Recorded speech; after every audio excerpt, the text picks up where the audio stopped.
go start up our rain machine, shall we? We're gonna head up to the field. I got our jump pack just in case it's dead, and our iPad so we can control the thing. We'll start seeing if we can pump some water.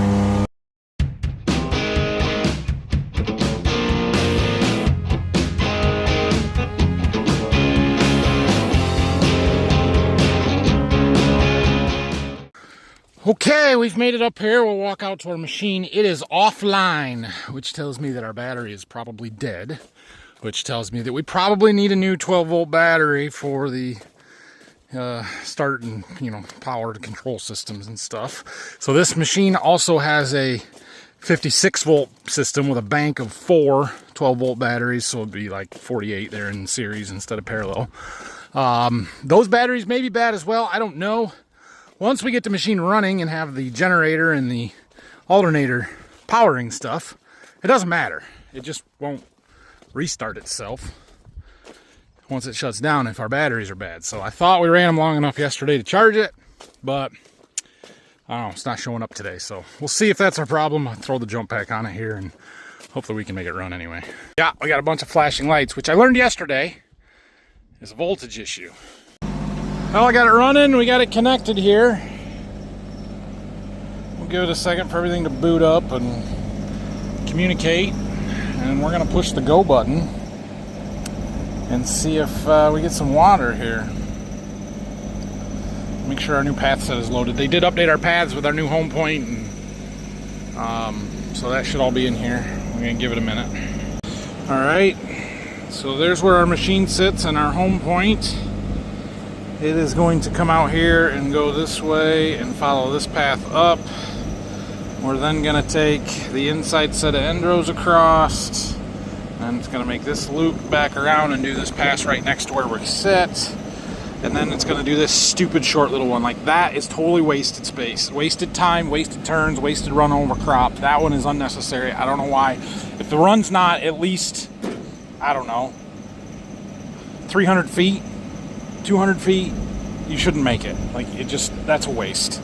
Even this 51 here really is unnecessary. So the rest of these should be okay. I don't love how this one turns around on the end rows versus, why don't you take this path across there? You're already making this turn here. You should just take that one across those ends. That doesn't make any sense to me, but what do I know? The thing is, like,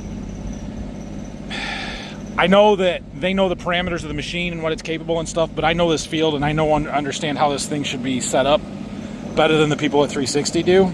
And it's too hard to communicate, to go back and forth, because I can't see what they can see. They send me a picture and then they're like, what do you want to change? But none of the pictures have any numbers, and it's like, I don't know how to describe this or talk to you about it. And like, I could do this. I could make this up myself if they would just let me. They don't let me.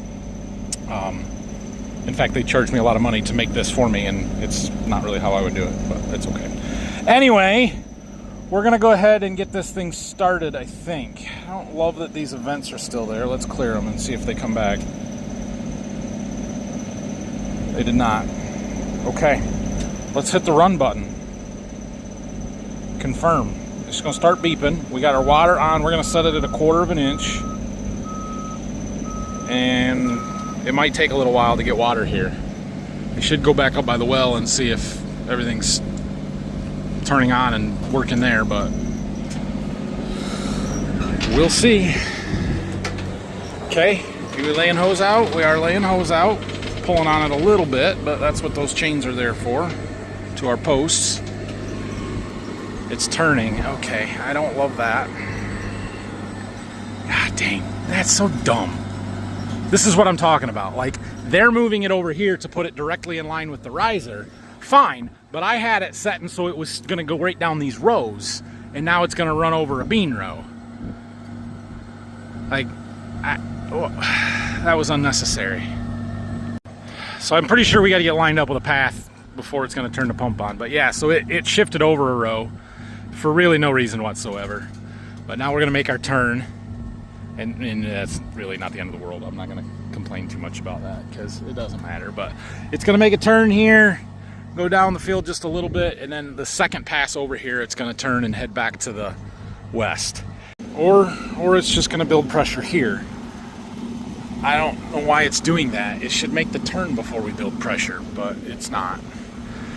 This is the kind of stuff, like, come on guys at 360, come on. We can't be watering our backbone before we, you know, you water it at the end, not the beginning. What are we doing? It's gonna take a little while to get water here, like I said, so we'll just give it a few minutes. Starting to hear some water run through our hose back here. I got a pressure gauge on this riser. I was gonna look at it. See what we got. Anything? A little bit. Take a minute to build pressure. We should be running quite a bit here. I don't remember what this one runs at exactly. 60? 80? I don't remember. Maybe more than that. We want like 10 to 12, 8 to 12 psi at the machine after it goes through all its hose. I can hear it. It's coming. We're probably going to get some nasty, stinky water out of this hose when we first get some water out, because while we tried to drain it, there might still be a little bit in there. All right, well, I made it do this turn. We still haven't got water out of the drops yet, but we are building pressure. However, our reel was turning and kind of unspooling when it was stopped and shouldn't have been. And so now we have some loose wraps, and I am concerned that our brake is loose. See, like that. It should not be turning right now. Why is it turning? We're pumping water through it, and I think it's the weight of the water is making the reel spin. So I'm wondering if we need to look at our brake and adjust it. But now we got a bunch of loose wraps we got to try and get tightened up, and I think we're just going to have to unwind the whole thing in order for that to happen. So, crap! That's not what I wanted to hear. I need to look and see how we do adjust that brake. It's over here on the side. Right up in here, there's a brake caliper and stuff, so I might have to get a ladder, and I don't know if we just tighten that nut up a little bit or what adjustments need to be made there. Something needs to be done though. Oh, we're moving, and we've got water. Nasty, rusty brown water, which I figured it would be. That'll clear up pretty quickly. But I'm really concerned about these hoses being so loose. Once we get some off the machine and we got more room on the reel, it'll be better. But we got to get them picked up. Fortunately, this first run is a reasonably long one. I don't know if it's going to get all the hose off, but we'll get a lot of it off. So that's good. I'm going to watch it as we walk up. Come on, clear that brown water out of there. Get some good water.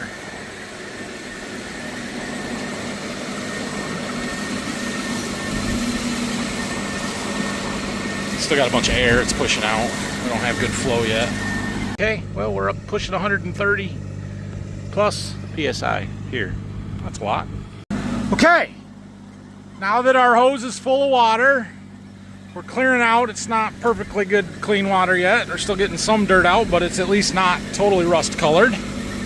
It's dropping on the rows where we want it, a little more consistent. I like this. Our wraps are gonna clear up. We're down to just 2 hanging down below. And maybe 3, but they're not as loose as they were, so hopefully that keeps getting better with the less hose that's on there. It's laying down nice. Everything looks to be okay here. Like I said, we're just gonna watch it as we walk back up to the gator here, but it's doing what it's supposed to do and seems to be working. I am happy. Let's talk about what we're doing here a little bit. Some of you may be new and don't know what this machine is. This is our 360 rain machine, and essentially it is a fully autonomous irrigation machine. This is our 3rd season with it now, but the first season that we will have run it in soybeans. So we're learning here. We're trying to figure out how exactly the best way to irrigate soybeans is, what advantages this machine has over some other forms of irrigation. Before we had this machine, we irrigated with a hard hose traveling gun. This is much, much better than that. It's much less labor, more efficient, simpler is probably the wrong word, but just less involved from me, let's say.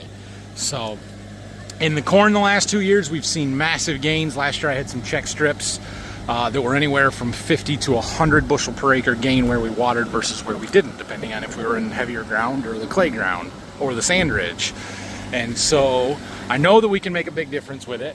We are not putting on a ton of water, so we're targeting this pass here to make about 3/10 of an inch of rain per acre. Water, that's the equivalent of how much water we're putting on. But one of the key advantages to this machine, and we'll see how well it works here in the beans, is that it bands the water. You see we've got these drops and it puts it right on the base of the rows, and so we're trying to concentrate that water right on the root zone and not water the entire soil profile and get all of the middles. Some places that works better than others. Depends on how good a job my row cleaners on my planter did at kind of making a little furrow there to hold water on the rows. But either way, we're trying to be as efficient with the water as possible. So if you could keep that in a 15-inch band instead of a 30-inch band, you could kind of say that the water is more like, instead of 3/10 of an inch, we're putting 6/10 of an inch on, which is enough to make a significant difference. So our well up there by the building, or by where the gator is, can put out about 230, 240 gallons of water per minute. We water 12 rows at a time, so we're doing 3 drops on the outside of each boom, which is watering 6 rows on each side, 12 total, on our pass out, where we're laying hose down. Once this gets to the end of the run, or in this case, it's going to do the end rows, it will reverse direction, come right back the same tracks, turn the outside drops off, start watering from the inside 6 drops, the 4 in the front, 1 on each wing, so that we're never driving through wet ground or ground that has already been irrigated with our tires. And it will pick its hose up back to the center where we were turning back there, and then go to the next pass. So we're doing 24 rows per pass, if you will, or per laying the hose down and picking it back up. This will cover this field in about 6 days. So not super fast, but enough to give us a significant advantage when it gets hot and or dry. Right now we're more on the hot scale than the super dry scale, but you don't want to fall behind with this because you can only get so much on in a week. You want to kind of stay ahead of it. Now they're calling for rain the end of the week. I really don't know that we're getting dry enough that we have to have this water, but it's so hot that anything we can do to help is going to help. We're probably not going to make the whole field, which is fine because we start on the north side here, which is where the sand is. This is the sand ridge. This ground is quite sandy that we're standing in right now. It's the droughtiest. It needs the water the most. As we get done with this side and we move over to the south side, it's more river bottom ground. It's heavier ground that holds moisture better. Probably doesn't need it as fast. If we get there, we get there. If it rains before we get there, great. We didn't need it there. So that's what we're gonna do. Now, in addition to trying to band that water right on the bottom of the rows, we're also, for the most part, going to keep the water off of the foliage. You can see we're dropping it just about a foot above the ground. And yeah, it's hitting the bean plants right now, but as these beans get bigger, we're going to hit less and less of the foliage as these drops run right down the middle of the rows, which should help prevent some disease issues, specifically the white mold, by not getting the flowers and the foliage all wet. So we'll see. And it's going to dry pretty fast. It's a heavy deluge of rain right real fast, and then the leaves dry off, right? We're not constantly putting water on over the top like you would with a sprinkler system. Now, I'm quite sure somebody's going to ask why we don't just put a pivot in. Well, the shape of this field doesn't allow for a pivot. You would have to put 2 pivots in, one over there in the corner of the woods, making 3/4 circles to cover about 70 to 80% of the field. And this machine will cover almost 100% of the field, and we only have 1 riser point instead of having to bury electric and pipe to 2 different pivots. This was actually cheaper. Now, can we put as much water on? No, probably not. But again, on most of this field, we don't really need it. It's the sand ridge here that needs the water the most. So this is a nice tool. It works really well. Like I said, last year we had spots on the sand that was 100 bushel better. That's pretty significant. Our loose wraps down here are getting better. There are still some loose ones, but they're not hanging down to the ground anymore like they were, so I like that. It should pretty well fix itself before it starts picking hose back up, so that's good. I think we're okay. We're gonna just let this thing run here. We'll come back and check on it this afternoon, or after we get our return truck loaded and talk to some of the other people we need to talk to. Things I got going on today. I'm gonna get Xander set up, putting some field signs up, and yeah, we'll get some water put on some beans. Quick check at the well. Everything looks good here. We got some condensation because the water is cold and it's humid. We expect that, no big deal. This is our drain valve that allows water to drain back to the well, but there's a check valve here, so nothing comes from that side of it. We've got an injection port here. Later in the summer, we're going to put some fertilizer on through this. Nothing else is leaking. Everything looks good. We do have an outlet here for whatever we need it for, but yeah, all seems to be okay. Nothing really to see over there. Cool. The machine is entirely run through this Apple app. I run it, right now I'm doing it on my iPad because I don't have an iPhone because I'm a loser like that.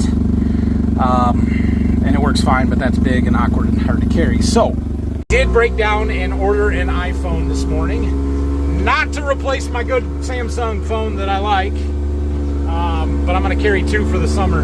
Turns out with Cricket, which uses AT&T, which is the tower that's basically in my backyard, so that's the service that I like and want, I can get a 3-month phone plan for pretty cheap and a massive discount, like a $500 discount on a iPhone. It's just a 16E, so it's not the newest and latest and greatest, but I will own that phone, and once I do that, then I have something that has some actual trade-in value if I wanted to upgrade later without having to get rid of this one or something. I don't know. That's what we're going to do for right now. So I am hoping with the water that we're putting on now that we will encourage a little bit of vegetative growth. I really want these beans to canopy and close the rows in ASAP. And so while I don't know how much we're going to do for blossom retention and setting pods, a little bit of vegetative encouragement here would be good. Now they're really starting to bush out. They look really good out there in the field. So I'm pretty happy with where these beans are, but if we can get them to canopy, that would make me feel even better. So that's what I'm hoping to accomplish with the water that we're putting on now. Otherwise, I'm afraid if we get a little bit dry on them here, and especially with the heat, they may never actually canopy. And that's not a good thing, especially on the sand ridges. The neighbor spraying some beans with a Haggy here. I don't know which neighbor that is. There's a couple of them, the ones that have a Haggy. We're going to let the rain machine run for a while. I have got that little bit of sweet corn we need to finish planting. And Phil wants to use the 40-20 to run our auger for wheat. Filling the bins out back there. So we got to get this 2-row corn planter on the hook so we can use the tractor for something else. He's working on the auger over there. I figured, yeah, we probably better get this done.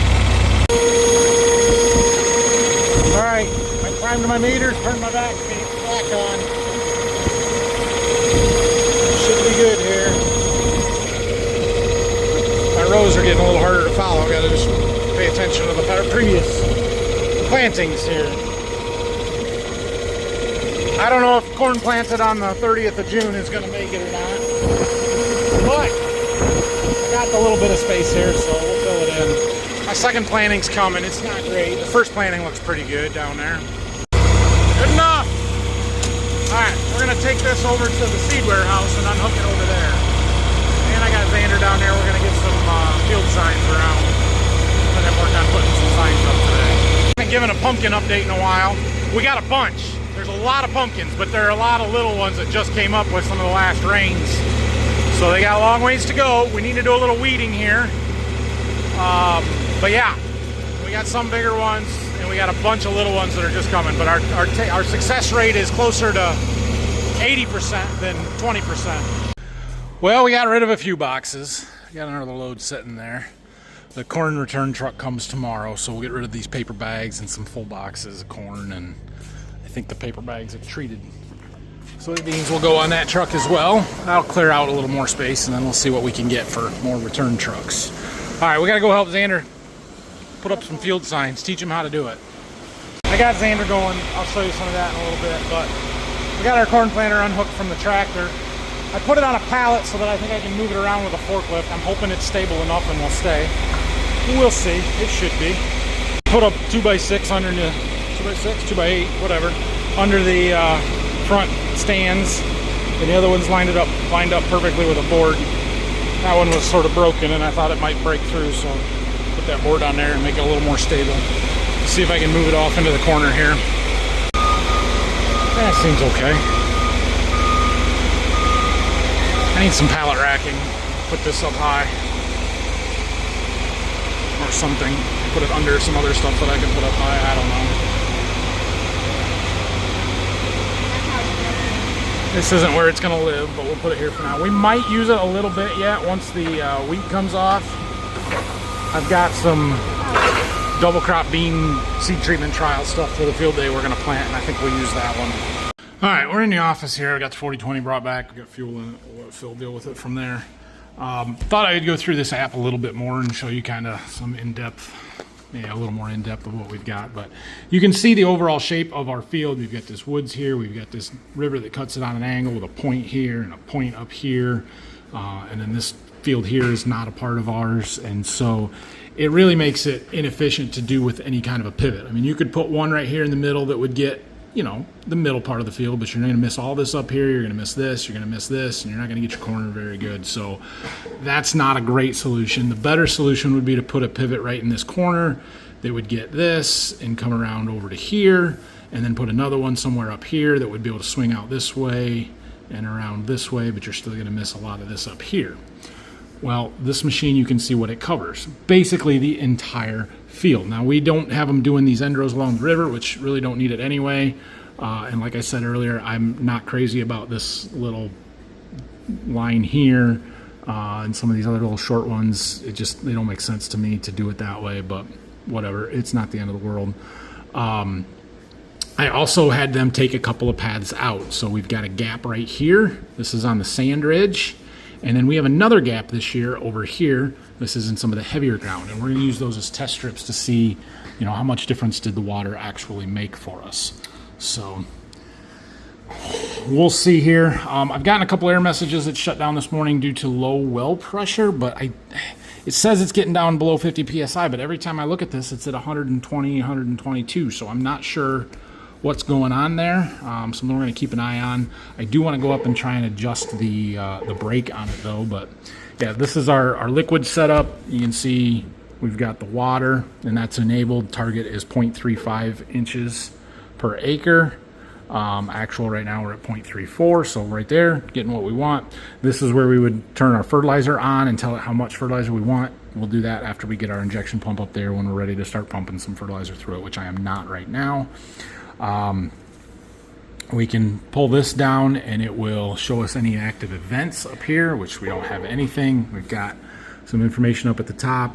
Inches per second, 7.2, 7.3, something like that. 14.3 volts, running just about 2,000 RPMs. Fuel levels at 87%. We filled it up yesterday and only got to 89, so that's pretty hard to get to 100%.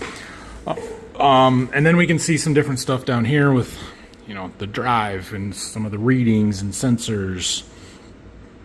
And we can see a camera view. That one's inside looking at the reel. We can see the hose wraps. Actually looks much better than when we left it this morning, so I'm happy with that. We can look at the steering and should be able to see the front steer tire. Are you going to update? Maybe, maybe not. There's our steer tire. They're labeled wrong. That's okay. And we can see where its current heading and all that stuff is. We can look at some engine parameters. Voltage, oil pressure, fuel level, temperature, speeds, all of those. We can see the hose behind the machine, rear, and that it's laying it down right between the rows. So that's nice, and it gives us some of the readings from those sensors. We can see traverser settings, which is what's, loading it, and then here's our liquid stuff again and which rows are actually dropping. We can click on one of these cameras and then it is a little bit smoother of a picture, maybe. There you go. So, And then we can change stuff here. We can make it go to a different path. We can make it stop and it gets to the end of a path, tell it just to go home, whether it's looping or not, unlocked. I'm not sure what, I think we can lock it out so that, or maybe that's a keypad lock so that nobody can operate it from the app or something. I don't know. Anyway, it's running. It's doing what we want right now. So we haven't made it very far yet because it was shut down for a little while when I was busy doing other stuff and didn't catch it. But it's making this pass back out towards its home point, and then it's going to pick it back up. We're going to do this little short one, then we're going to do this path all the way out to the middle here, and then back, and then it starts going 5, 6, 7, 8, and so on. All right, so Rylan just asked me, why is the line that it's on now green? Well, where it's green is where there is hose laying on the ground. The black paths are paths left to be done in this pass. The blue is what is already watered in this pass. Now, there's a caveat there that if I told it to go to, say, path 66, everything lower than 66 would automatically turn blue, whether we watered it or not. So I wish there was a little bit better documentation and actual mapping of where the thing has been and when it's been there and how much water was put on or how much fertilizer was put on. But the app is definitely lacking in that aspect. But they're making it better and more functional and operational from a keeping the machine running standpoint. So that's good. I'm not real sure where we left off in this one, but so I've been having trouble with my well basically losing pressure all day. And I've been sitting here trying to figure out what is going on. It's just after lunch. It happened right before lunch and I was frustrated and it was hot. So I'm like, screw it. I'm going to go eat. We'll figure this out later. I'll go up and check it. I know what it is. I have a pretty good idea of this one. I think my VFD is overheating. There's a fan in the cabinet on that VFD that blows air through there to keep it cool. And I don't know if I turned that fan on, and if I didn't turn that fan on, it's overheating, and that's kicking the well off, which is what we're losing pressure. That makes sense, so I'm gonna run up and check it. Well, Xander did get a few signs put up. That's good.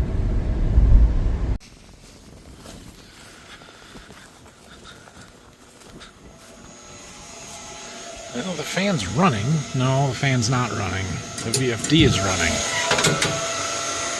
Yeah, that fan right there. Getting too hot in our cabinet. That'll do it.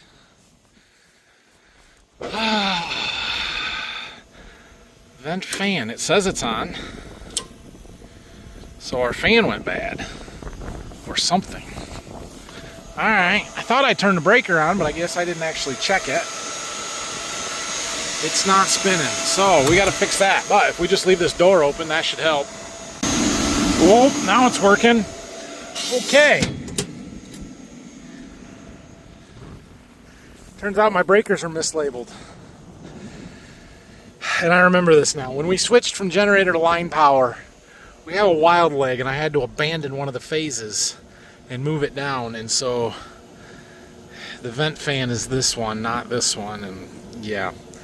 All right, user error, good deal.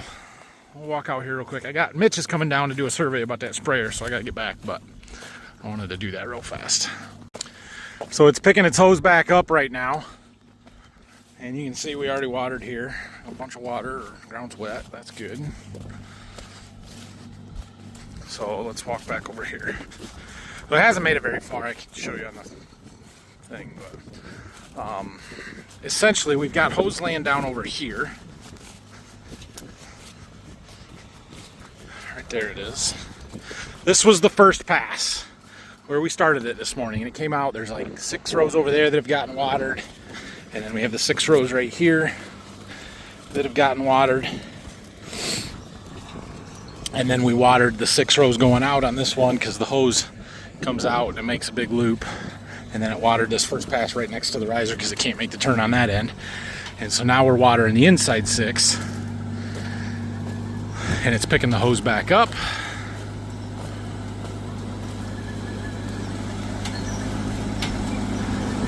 Okay. Good deal, good deal, good deal. You can see the ground's wet under the hose. That's the condensation because well water is cold.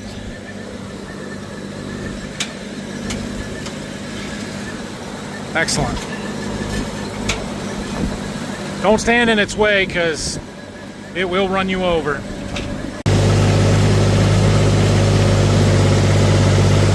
Just flood it. Should have set my road cleaners down a notch, it looks like. Oh well. It'll be alright. And there's water sitting right on the base of those plants. That looks good. It'll soak in pretty quickly here. I think we're going to be okay. Alright, now I feel better. Let's go back and talk to Mitch.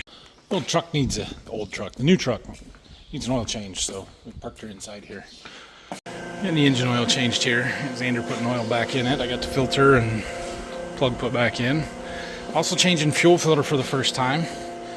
Doesn't look bad, actually. There is a fuel filter calculator life thing on the dash that said it was down to like 20%. I thought, what the heck, we'll change it. And I don't think it needed changed. That's really pretty clean. But I have one, so we'll put it in. Alright, we're done with the truck there. I know, I didn't show much of that. It's okay. We're going to get Xander some more signs to put up. But he has one in the back of his truck we're going to put right here. I could have him do plot signs. Those are the close, easy ones. I wanted him to get some practice before we did them, because you got to get them straight. They got to be, you got to do a good job with plot signs. Especially when you're having a big field day like we are this year. So, we'll start with this one. Alright, I was just looking at our wheat planting maps and where we have certain varieties so that I can start getting an idea of where we need to go looking to see what's going to be ready first. So we're going to go look at some. I don't think it's there, but let's go look. And while we're looking at stuff, our rain machine has gotten itself into a little predicament. The hose angle sensor error went off. I tried to fix it from the iPad. I can jog the hose in and out. I could probably get it, but it's right in the corner of the field, right where I can get to it to go and adjust that brake caliper. So I thought, I'll just run up there and do that real quick.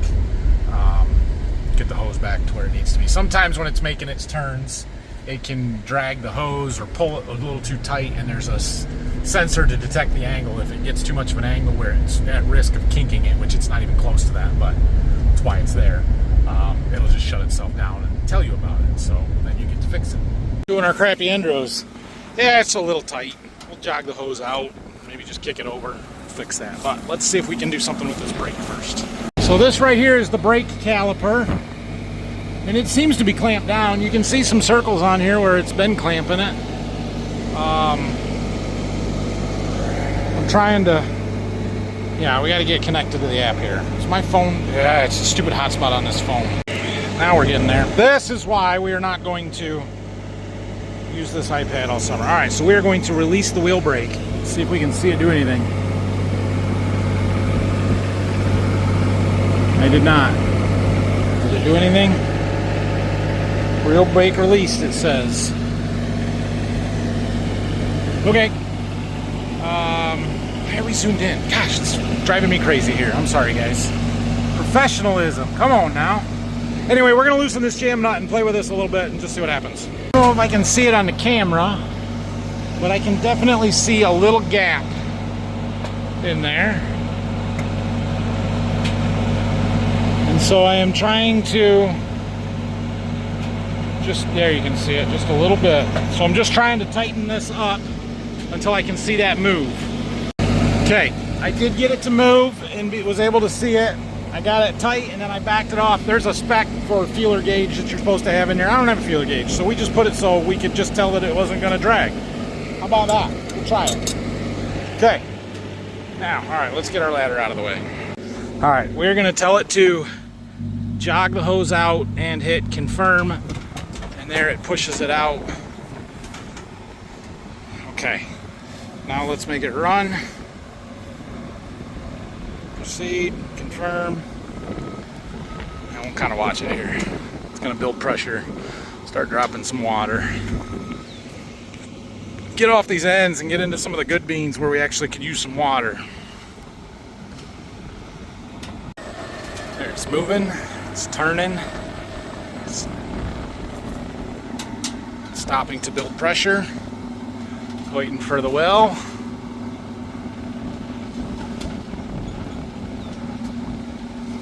There it comes. Moving.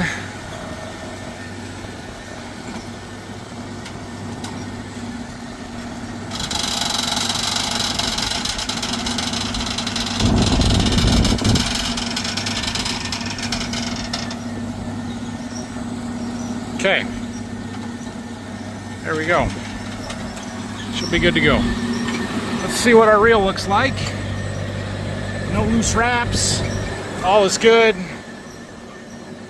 So this one here, it had made that turn and it actually went back to the backbone, halfway back the field. There, like that, you can see it. Number 4. So it's on its way back from there. Going to follow these end rows all the way back to the backbone. This is going all the way back to the backbone now, so pick up a bunch of hose, keep going.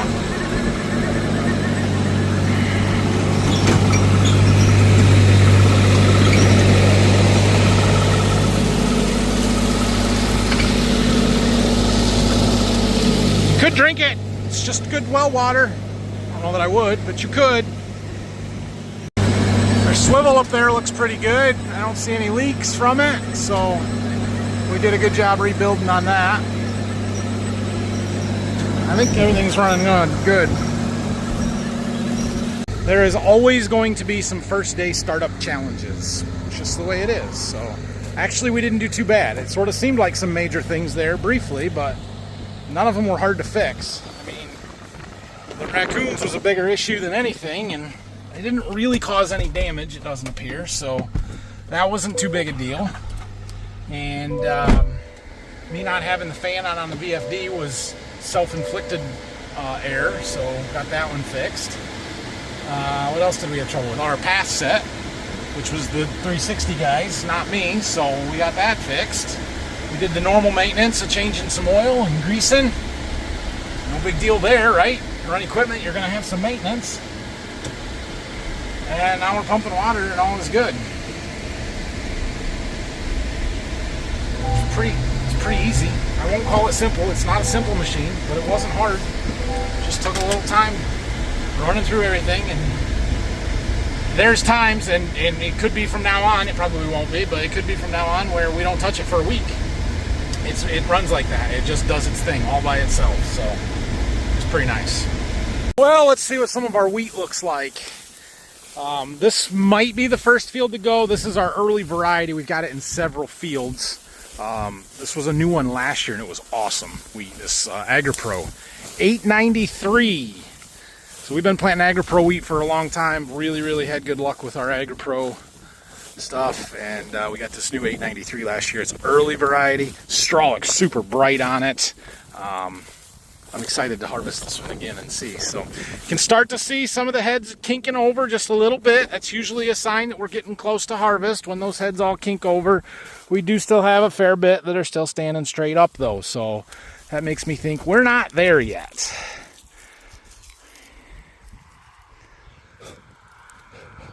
Kernels are brown. They're not real plump. Let's see if they're crunchy.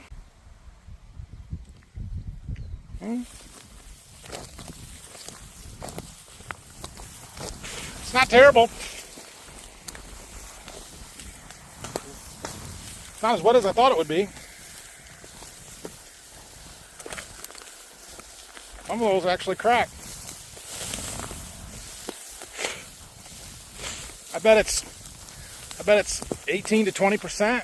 That little sample that I had there. Give it another day or two, maybe. What's today? Tuesday? Maybe Thursday we'll think about combining some wheat.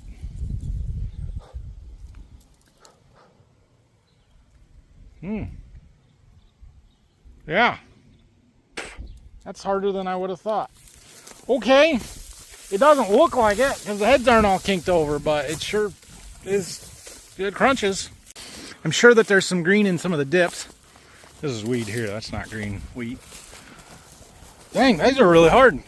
I'm really surprised. We better get our grain cart in the morning.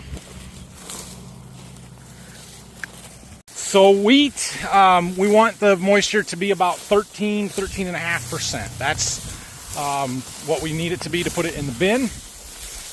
I would start combining if we could get 16% wheat. This might be, dang it.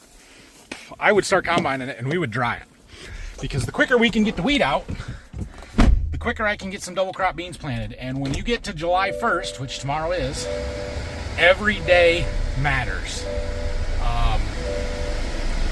The difference between July 1st and July 10th is dramatic. And so if we could get some beans planted before the 4th of July, they would have a pretty good shot of being decent.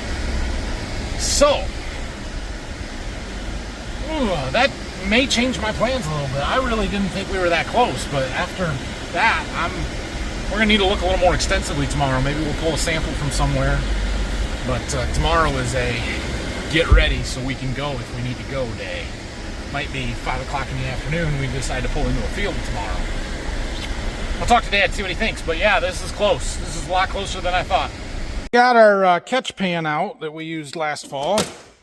We'll try this in wheat and use it to see how much wheat we're actually throwing through the combine, help dial stuff in. So I figured I better get it out and plug it in, let it charge up. It's been sitting all winter. And this is a little sorter fan catch container thing. Works really good. We can actually use that tomorrow when we take a wheat sample, so that'll be good. I think the remote for this one is in the combine still. I'll have to go see, but that or the battery's dead in this one because it's not blinking. So maybe we'll make sure that's working tomorrow. These guys had reached out to me. They were really good to work with last fall. Talked to them down in San Antonio Commodity Classic. Super nice people. Nothing bad to say about them, but they reached out to me a month or two ago about setting some stuff up for wheat harvest here, and never heard from them again. So I'm going to use their product because it's a good product, but I guess we aren't going to promote it a whole lot. All right, I got to take Grayson to all-star baseball practice tonight, so we're going to do that. I think the jerseys are sick. The jerseys are sick? Okay. I haven't seen them yet. All right, Mom showed me a picture, but anyway, I'm gonna put some shorts on because it's hot, and I might mow the lawn while he's at practice. So anyway, that's it for today. Wheat harvest, maybe tomorrow. I don't know. I want you to stay here. You want me to stay at your practice? Yeah. Maybe. Thanks for watching. Have a good night. Bye.